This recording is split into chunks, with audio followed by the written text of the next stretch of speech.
Working on this International. It's a 2000 T444E 4700, and it has what we call the summertime gauges, because sometimes they work and sometimes they don't. It's running right now.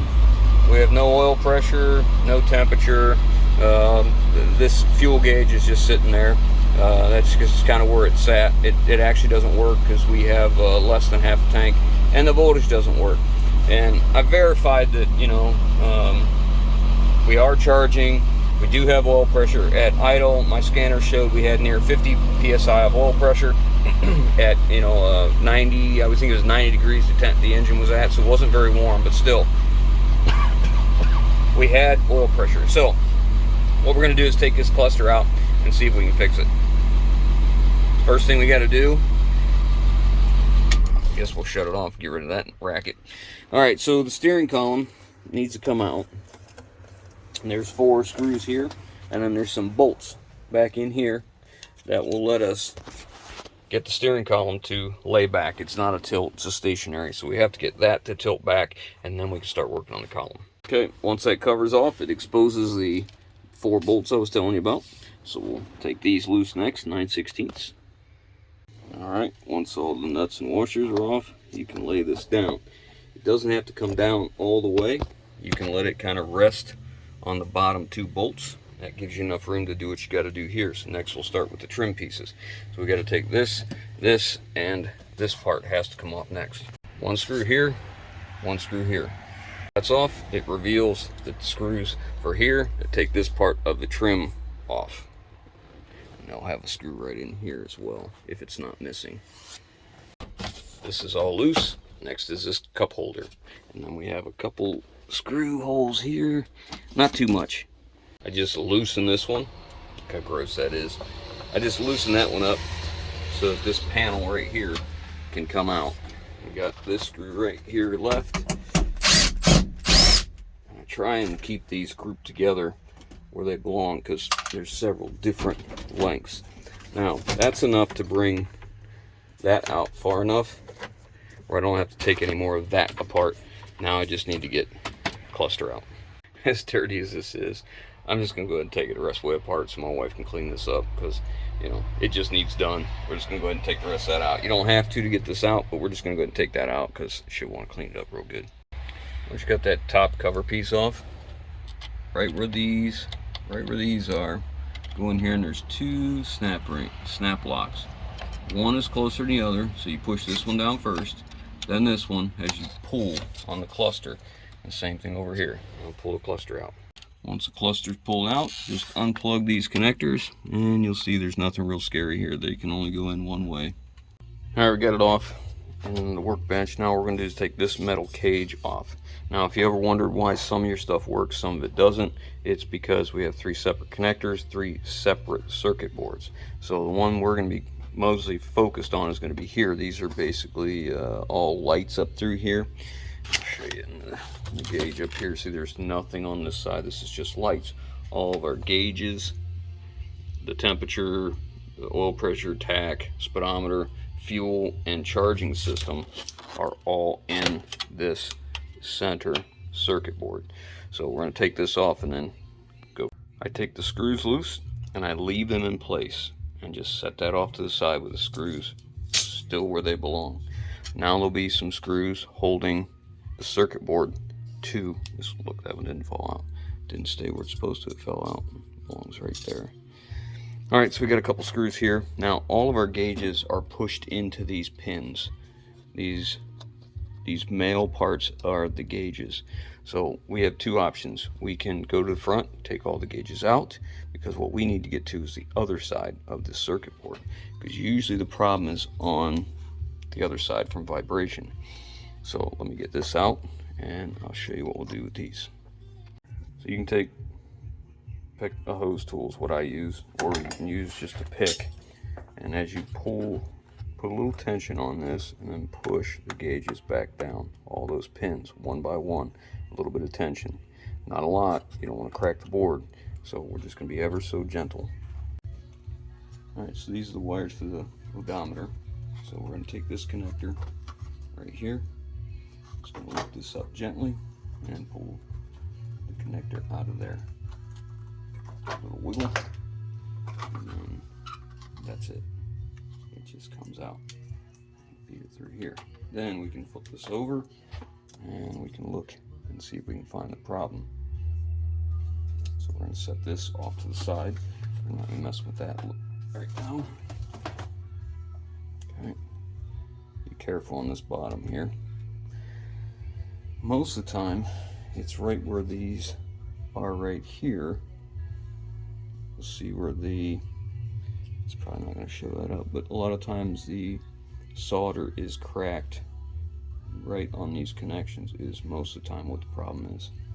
Alright, so simple test. Green's plugged in. Now what we're doing is turn the key on, and we are going to test all the lights. Left turn, right turn. Okay, this is high beam. Well, here's our gauge lights. They all work. That's our high beam. It works 4 ways. They work. Okay, so what we know about that is that the circuit board is intact for all of the lights, and we just have a problem in the gauges. So now we have to isolate the gauge part of it. Alright, so the green is what we're after, this connector. The pins come through on the back. So I'm using a butane soldering iron with this really fine tip on here, and the trick is I want to get it warm enough or hot enough that my solder will melt on the tip of that. Once the solder melts on the tip of this and it's loaded with a little bit of solder, then I'm going to touch each one of these all the way down through here. Just do one at a time. Nice thing about this is you can regulate the temperature. See, I'm getting a little bit there, and then I'm going to do is just touch this here and drop it.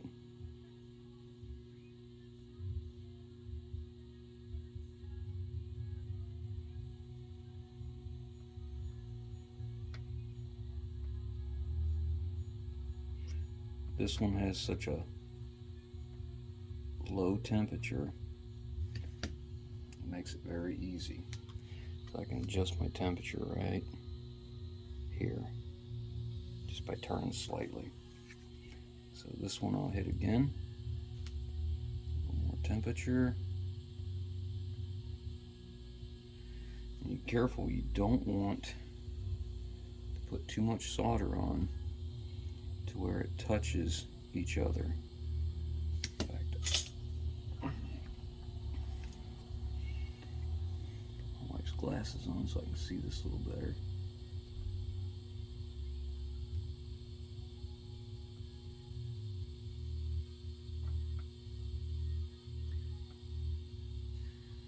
You just want ever such a slight amount on here.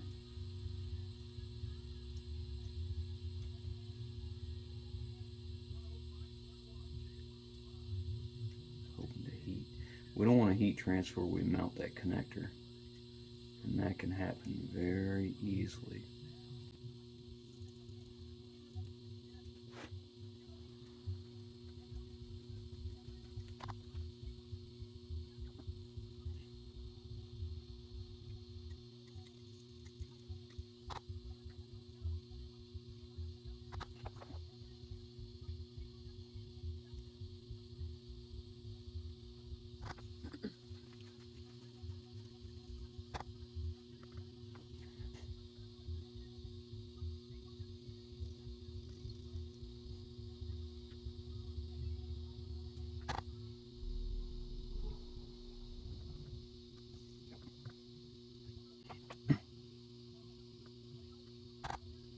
Nice thing about this point is it can get down in there right where you want it.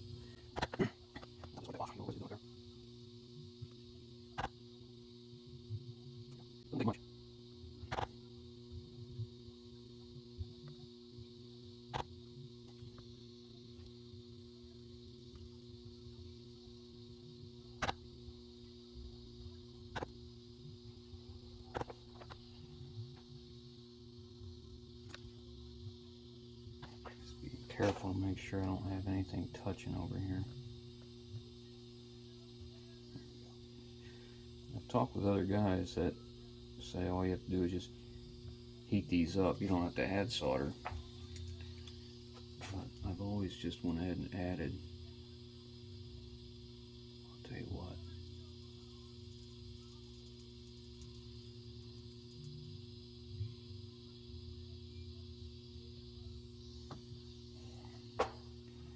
Well,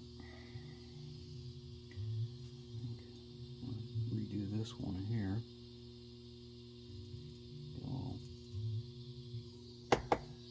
Okay. We'll let that go and let this cool down. You can use a regular soldering iron if you want. This is just a little more, precise. So now, make sure there's nothing in between them, anywhere touching. Now we're going to put it back together. So I'm just going to take this towel. I guess I'll get a clean one. Good.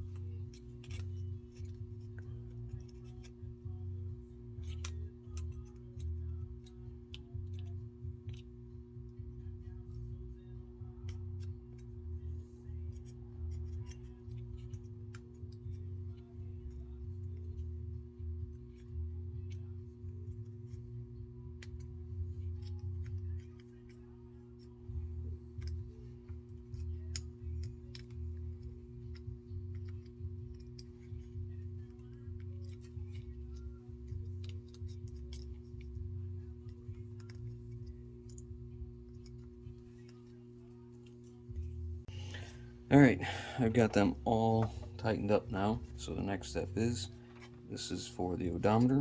We have to bring that back up through and put it in, plug it into this connector right here. Hold the connector it plugs into so we're not bending it or breaking any contacts there. Lay this down in here. We have to align it with the posts.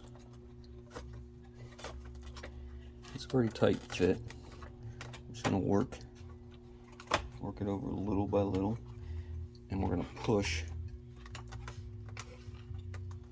right where the gauges are.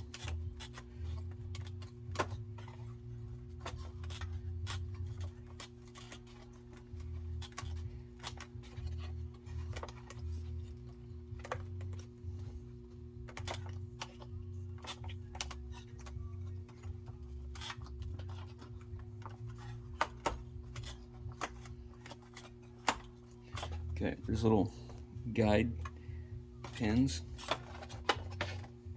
See here and here, and I think there's one down here. So you have to be sure that you get it right in place as it goes, like that. And we are there. So now there are two screws, one here and one here, that hold the circuit board down. Goodness, I can't remember which one it was now. I think it's this one. It's this one. That one. And this one. You can see the scuffs on the board. Okay. Now, recheck their pin alignments here. Next thing I want to do is put our metal cover back on,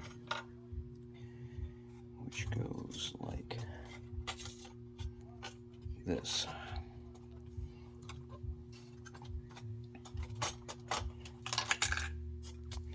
Try not to do that. Then I have to find that screw.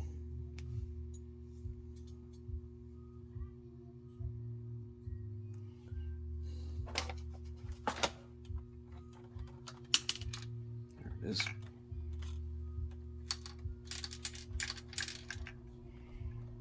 we might need to take that off. I can hear a screw rattling around or something.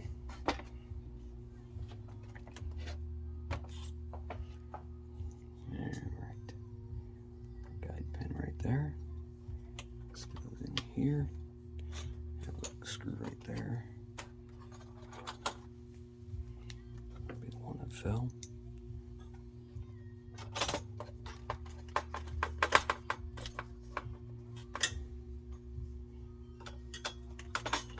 Again, to line up our guide pins.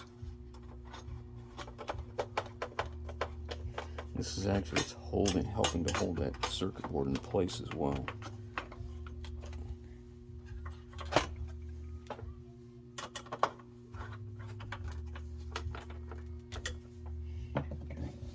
One more screw.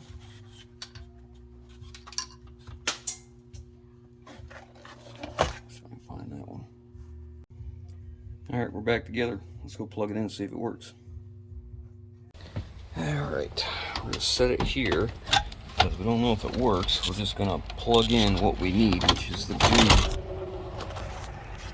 green connector. Well, you know what? Let's just plug it all in. I only soldered the green, but we'll just go ahead and plug everything in and make sure it works. I know this is kind of hard for you to see, but I don't have a way to hold the camera and show you what I'm doing, so I have to find one. Neat camera holders. Justin got me one that's a tall one, but it doesn't work in this kind of situations. Try and get this down in here. That light has to go down in. Let's see. Like this. And turn 90. Come on. Get in there. Maybe it's because I'm putting it in the wrong place. Guess that's one good thing about video. I can go back and rewatch. Okay. Rewatch where this one goes. But I thought for sure it went up in here. I don't know what that indicator is. That's ABS, yeah. Yeah,